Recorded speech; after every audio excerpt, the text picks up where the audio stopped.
আপনাদেরকে একটা জিনিস দেখাবো, বলেন দেখি এগুলো কি? এগুলো তামাক পাতা। আর আমার সামনে এগুলো কি জানেন? আর ওই যে ওইখানে ওগুলো কি জানেন?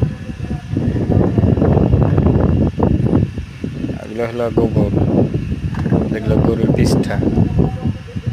তামাক পাতার গোবর একসাথে শুকানো হচ্ছে।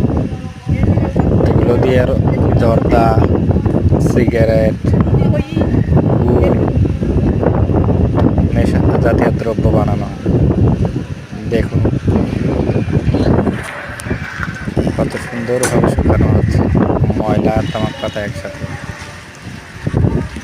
রাস্তার সাইডে দেখেন গোবর শুকায় আর তামাক পাতা একসাথে শুকাইতেছে। সেই জন্য এগুলোর মজা বেশি। দেখুন কত ময়লা আবর্জনার ভিতরে তামাক পাতা শুকাইতেছে। এগুলোর থেকে গুড লিফ, নেভি দামি দামি সিগারেট হবে।